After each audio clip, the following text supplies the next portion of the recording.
Beleza, galera? Hoje é dia 23 de novembro de 2020 e a resenha de hoje é deste livro aqui, Reforma Hoje. Esse livro foi exigido pela disciplina Símbolos de Fé da Igreja Presbiteriana do Brasil neste segundo semestre no Seminário JMC. Hoje, para você que acompanha aí a playlist das resenhas dos livros, eu vou fazer a resenha um pouco diferente e depois eu espero o feedback de vocês aí nos comentários para ver se dessa forma que eu vou fazer hoje é melhor ou pior do que as que eu vinha fazendo. Deixa eu explicar como é que eu vinha fazendo. Eu apenas falava a respeito do livro. Dessa vez eu vou aproveitar que eu fiz a resenha e apresentei ela para o professor e vou projetar aí na tela. E aí você vai poder dar uma acompanhada aí no que eu estou falando. Inclusive eu vou passar a resenha na íntegra. Lógico que eu não vou falar dela inteira, só alguns tópicos. E caso você queira, ela tá aí, é só ir pausando o vídeo, você vai ter acesso à resenha inteira que eu fiz. Deu 5 laudas. Então, sem mais delongas, vamos lá. Este livro, ele é interessantíssimo e importantíssimo para os dias de hoje. Ele fala da necessidade de que temos hoje de reformar a nossa vida e a nossa igreja. Esse livro, ele é composto por vários escritos de vários autores, são 8 capítulos, cada autor fala de um tema específico. Então, como é de praxe, deixa eu falar aqui do que é tratado. No primeiro capítulo, nossa cultura moribunda. No segundo capítulo, a igreja viva. No capítulo 3, lutar pela verdade numa era de anti-verdade. No capítulo 4, catequese, pregação e vocação. No capítulo 5, os solas da reforma. No capítulo 6, arrependimento, recuperação e confissão. No capítulo 7, a reforma do culto. E por último, capítulo 8, a reforma na doutrina, no culto e na vida. Esse livro ele é baseado na Declaração de Cambridge, que foi feita em 1996 por 120 pastores que se reuniram e acharam por bem confessar os pecados da igreja e buscar uma reforma, ou seja, voltar para o ensino bíblico. Então, sem mais delongas, vamos lá falar um pouco a respeito disso. Então, vocês podem observar aí a resenha que está na tela sendo projetada. Aqui, esses dois foram os organizadores do livro, né? E aí tem mais um monte de gente que escreveu. Aqui você pode ver aí o nome do pessoal aí, tá? Os organizadores e o pessoal que contribuiu com algum dos capítulos. Logo no prefácio do livro é nos dito que o objetivo do livro é chamar a atenção para a necessidade de arrependimento e de uma reforma hoje nas igrejas evangélicas, para que a verdade da palavra de Deus seja incorporada na doutrina, no culto e na nossa vida, tendo em vista nossas igrejas terem se contaminado de tal forma com as doutrinas do mundo que corremos o risco de não termos igreja para passar aos nossos filhos. Então você perceba a importância disso. Foi escrito em 1996 e é muito atual. Hoje a gente vê muito da cultura secular, da cultura mundana se infiltrando dentro das igrejas. No capítulo 1, que trata da nossa cultura moribunda, o autor ele vai trazer diversos dados estatísticos do aumento de crimes violentos, ilegitimidade, abortos, suicídios, divórcios, consumo de pornografia, impostos e a diminuição do rendimento escolar nas escolas públicas.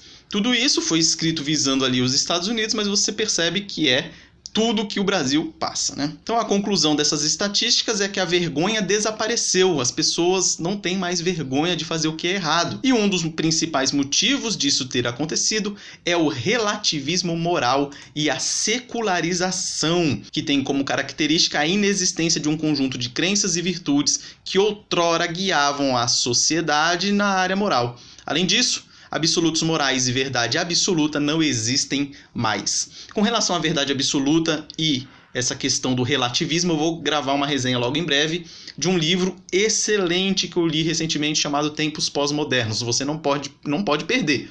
Então, como é que você faz para não perder? Se inscreve aí no canal, aciona o sininho para você ser alertado quando dá a ocasião da postagem desse próximo vídeo aí, beleza? Então vamos lá. O autor continua falando que tínhamos antes 3 domínios da sociedade que tínhamos que preservar, que era a lei, a liberdade, o caráter e a afirmação da verdade. Isso aqui era para ser harmônico, hoje em dia um luta contra o outro e aí vira uma bagunça só.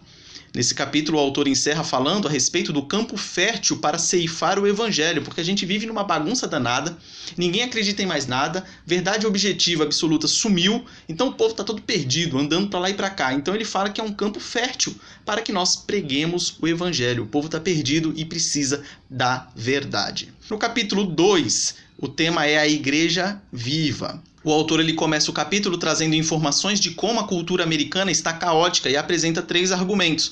O primeiro mostrando o motivo do caos, o segundo mostrando o jeito desastroso com que os crentes estão respondendo ao citado declínio e o terceiro apresentando a oportunidade ímpar que os crentes têm de fazer a obra de Cristo de modo eficiente. No último argumento do autor, o autor ensina em 3 assertivas como deve ser a ministração da igreja em uma cultura inserida no caos. Ele vai dizer que, primeiro, sendo igreja, né? Como sendo igreja? Veja o que diz a Bíblia sobre a igreja. E aí, volte ao ensino bíblico e seja uma igreja de verdade. Não um clube, não uma associação, não uma ONG. Depois, em segundo, esforçar-se na educação, especialmente na superior, e o terceiro é comunicar aos crentes fiéis que a batalha espiritual não deve ser igual à batalha real, para evitar que os crentes busquem a combatividade irada, que é contrária ao ensino bíblico. Aí o autor encerra o capítulo dando o exemplo do apóstolo Paulo, que passou por diversas dificuldades, e nós aqui também passamos. As dificuldades dele com certeza foram bem maiores que as nossas, e ele nos motiva a seguir o exemplo. Ele conseguiu cumprir a sua missão e que nós consigamos também cumprir a nossa. No capítulo 3º, o tema é lutar pela verdade numa era de anti-verdade.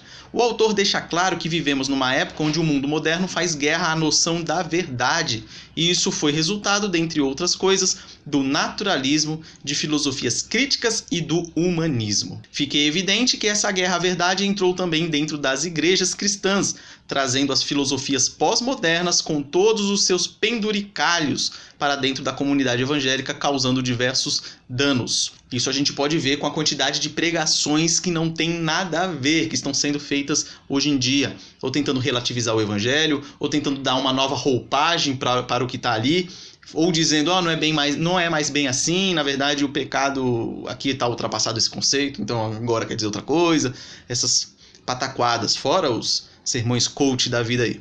Então o autor ele defende a existência da verdade absoluta em oposição aos movimentos pós-modernos que a tentam relativizar.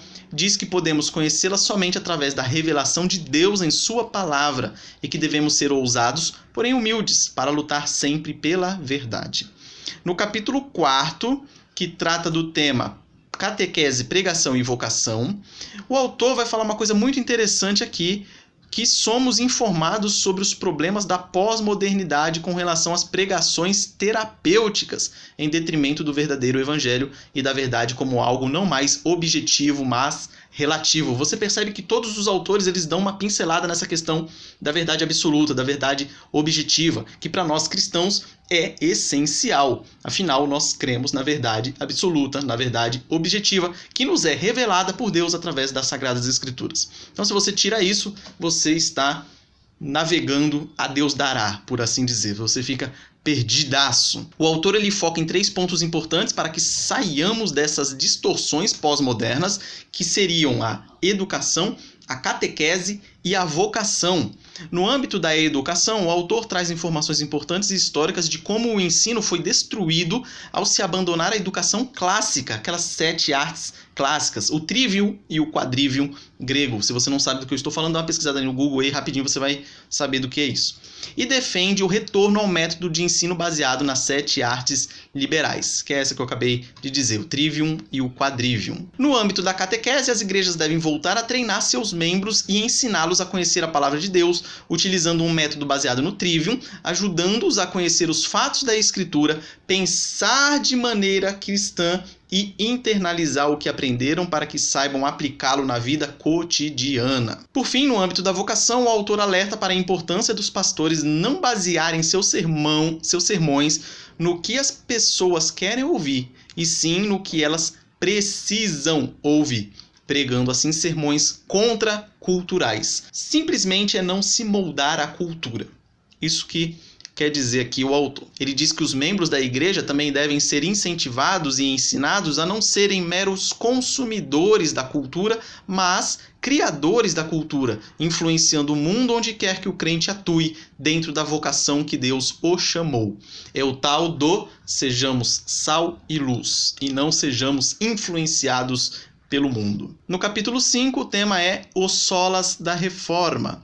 Então o autor inicia mostrando como nossa geração tem uma aversão pelo passado e admira o novo, as novidades, as coisas da moda. Então na sequência do capítulo, o autor ele comenta cada um dos solas da reforma protestante, ele mostra onde estamos hoje em cada um deles e mostra o que influencia hoje na nossa vida a distorção desses solas.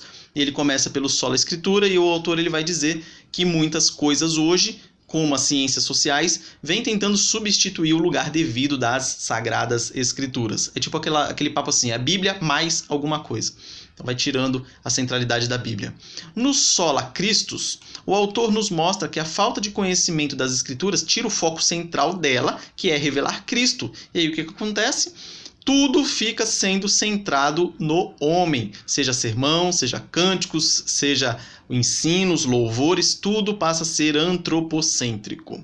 Depois, no próximo solo, o Sola Gratia, o autor relata como teologias antropocêntricas passaram a contaminar as igrejas de hoje, tentando conciliar a graça com algum tipo de esforço humano para se conquistar a salvação. No Sola Fide, o autor dá ênfase à doutrina da justificação, reafirmando que a única justiça perfeita é a de Cristo e que ela é aplicada a nós e que nada podemos fazer para merecê-la.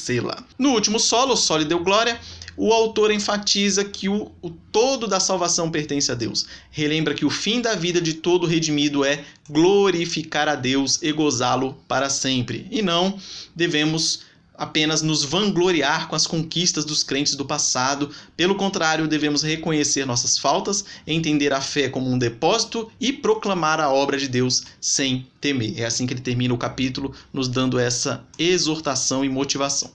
No capítulo 6, que o tema é arrependimento, recuperação e confissão, o autor começa mostrando a necessidade do arrependimento, como este deve mudar radicalmente a vida do pecador e diz que ele não ocorre apenas no ato único da conversão, mas durante toda a vida. Então o arrependimento não é um ato único, o arrependimento ele vai ocorrendo durante toda a nossa vida. Afinal, nós estamos sempre tropeçando e precisamos sempre nos arrepender e nos converter a Deus.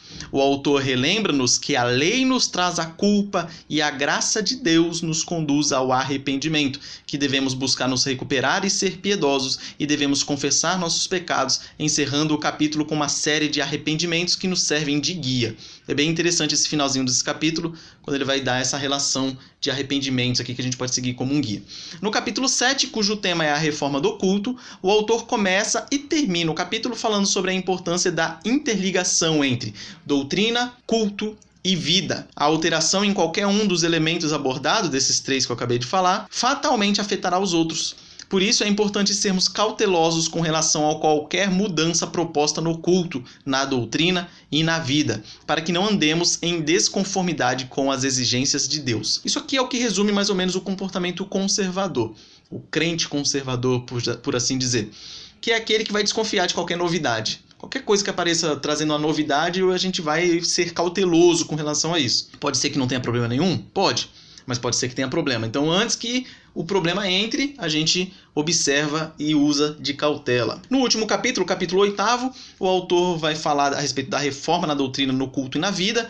E o capítulo 8º, ele difere do capítulo anterior, porque enquanto no capítulo 7 os temas doutrina, culto e vida são apresentados mais teoricamente, por assim dizer, no presente capítulo, no 8º, os mesmos temas são apresentados de maneira mais prática. O autor enfatiza que devemos reformar nossa doutrina ao recuperar todas as doutrinas principais de todos os credos, podendo começar com o exame da soberania de Deus, da santidade de Deus e da sabedoria de Deus. Devemos reformar nosso culto, trazendo de volta ao seu objetivo principal, que é honrar a Deus. Devemos lutar contra o culto de hoje em dia, que é comum, barato, trivial, antropocêntrico e voltado ao entretenimento muitas vezes. Devemos redescobrir nosso culto, não confundindo com sentimentos e buscando um ensino fiel da palavra e voltar a ter uma liturgia sadia voltada a dirigir o povo de Deus à adoração e não buscando ser criativa. Por fim, devemos reformar nossa vida, buscando não sermos iguais ao mundo e buscando ter todas as áreas da nossa vida moldadas pela palavra de Deus. E aí o autor encerra o capítulo enfatizando que toda a glória deve ser só destinada a Deus, princípio básico que foi esquecido em grande parte da igreja. E aqui, se você está vendo na telinha, aqui está o final. Isso aqui é uma análise crítica minha, pequenininha, só um parágrafo dizendo um pouco a respeito do que eu achei do livro. Muito bom, muito didático, muito importante e serve de alerta para nós. Nós devemos, como igreja, como cristãos, nos arrepender e tomar cuidado com tudo isso que está invadindo as igrejas e a vida dos cristãos individualmente falando. Vamos nos arrepender, vamos nos voltar aos princípios bíblicos, vamos voltar ao ensino da palavra, vamos voltar ao ensino do que foi nos revelado nas Sagradas Escrituras. Vamos parar de novidade, de inventar moda, de fazer culto antropocêntrico, de deixar entrar tudo que é tipo de falsas doutrinas nos cultos. Então vamos ficar alerta quanto a isso, quanto a falsos mestres, quanto a falsas doutrinas, quanto a novidades, quanto a falsos louvores. Cuidado!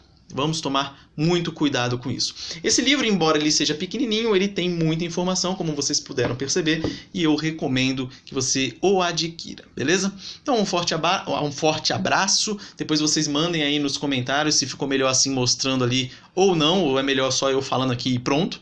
Mas é isso aí. Espero que possa ajudar aí de alguma forma esse vídeo, beleza? Um forte abraço e até o próximo.